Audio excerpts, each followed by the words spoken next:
final question of the evening. When we talk about the growth of government, we come up against one giant dilemma, and that is what to do about the big middle class entitlements, Social Security and Medicare. These programs are set to grow rapidly as the baby boomers retire. They're now drawing down or about to draw down the so-called trust fund, which is really just a bunch of IOUs written from the rest of the government. And they threaten to take over the entire federal budget and even force tax increases. So in a way, you can't talk about small government without restraining Social Security and Medicare. But that would necessarily involve politically unpopular measures to cut Social Security and Medicare benefits. So what do you propose to do about Social Security? Starting with Mr. Verga. Well, at some point, the well is going to run dry in Social Security.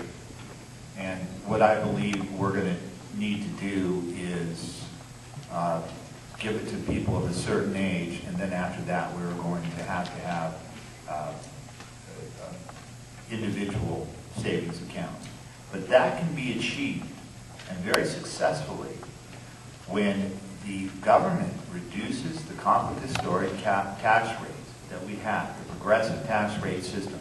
So Americans are bringing home a substantial amount of their pay so they can save for their own future and do not have to worry about the state saving it for them.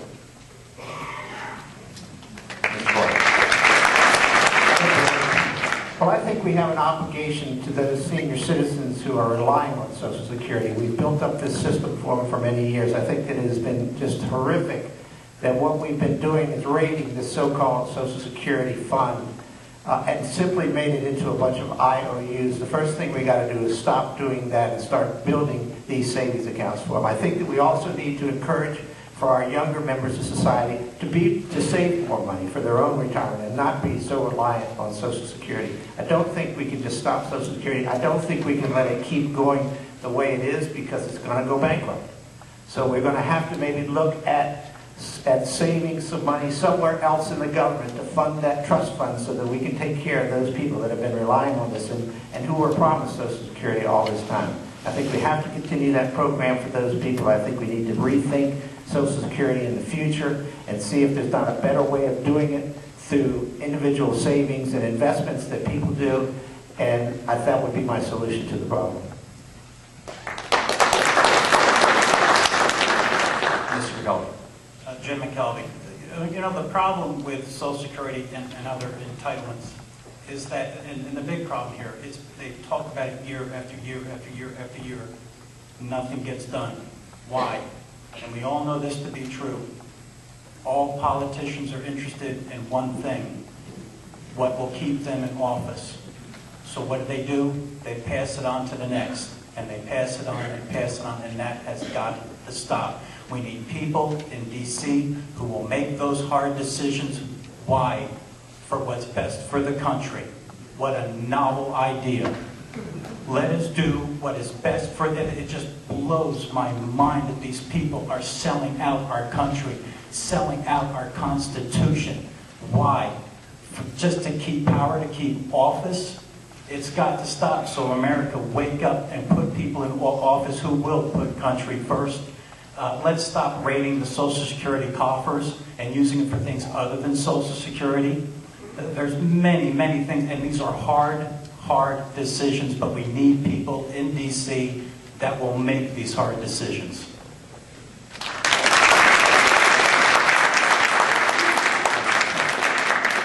Mike McPadden.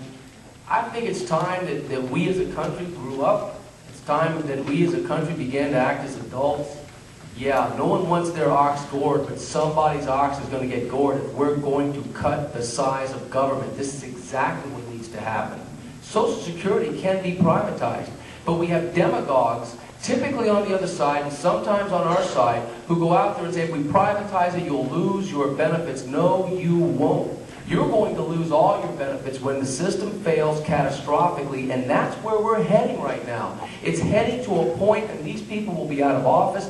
We're heading to a point where it's going to fail, and it will fail catastrophically. You won't get half of your Social Security. You'll get zero.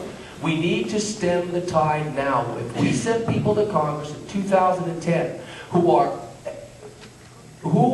determined to cut the size of government, making these social welfare programs privatize and put efficiencies in place. It can be done, but we have a very small window of opportunity. We need to act now. Thank you.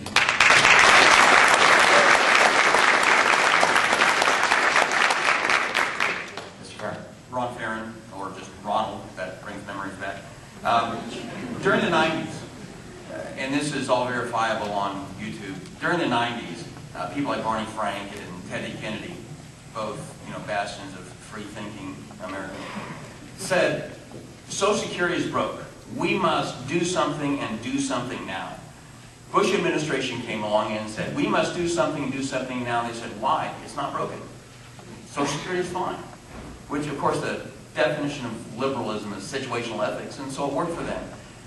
It's not a matter of do we do something, if we do something. It's a matter of when we do it, and do we do it before total economic collapse or before. I believe that, number one, yes, we do owe it to these people, and we do owe them a commitment for Social Security, but it can't be privatized without penalizing them on their benefits. I believe that the fair tax will go a long way to working out the ills of the economy, working out the ills of the senior citizens, working out the ills of Social Security, because it will pour more money in people's pockets, including senior citizens' pockets. My pledge has been, let's get the fair tax out of committee, let's get it onto the floor, and I've committed that if I don't put an amendment on every single legislation I touch in my first term, I will not run for re-election.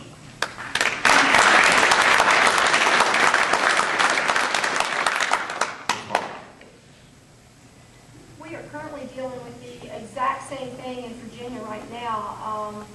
My retirement is in the Virginia retirement system, and it's heading towards bankruptcy, that the state government cannot pay what's going to be owed to the retiring teachers and government workers right here in this state. So the solution that's coming down the pike is probably going to be similar to what we're going to have to deal with at the federal level, and that's to make the state was paying it, and the school boards were paying it, but the actual teachers and government workers are going to have to pay a higher percentage of that retirement. And also, there's going to be an age that's going to be cut off, and then there will no longer be VRS where the government's going to fund it. You will pay into your own investment program, and then it will build based on what the economy is, but the government won't guarantee what's going to come out of that. So Social Security, and I think Lacey Putney has put in a grandfathering clause to protect people that have paid into it and are relying on it. So you have to consider the people that are depending on this for their livelihood. But Social Security was not supposed to be our total income. It was supposed to be a supplement. We were supposed to be investing and building our own savings programs. So we're going to need to shift back to that, but we do need to protect people that are depending on that income and grandfather them and look for a way to reduce and bring that cost down.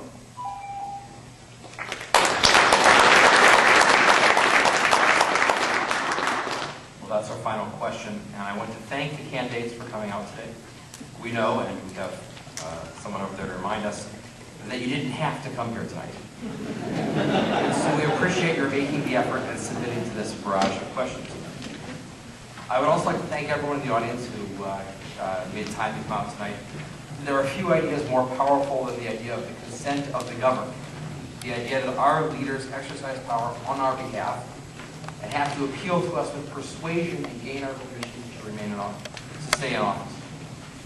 As we've seen over the past year, the only way for us to protect this principle of the consent of the governed is to assert it. Now that doesn't mean just holding rallies or going out in the streets to demonstrate, as we've done over the past year. Nor does it just mean going to the voting booth for the primary on June 8th, or the general election in November. First and foremost, it means educating yourself. It means learning about the ideas of liberty, learning about the issues, and taking time to learn about the candidates and what they stand for. So thank you for taking the time today.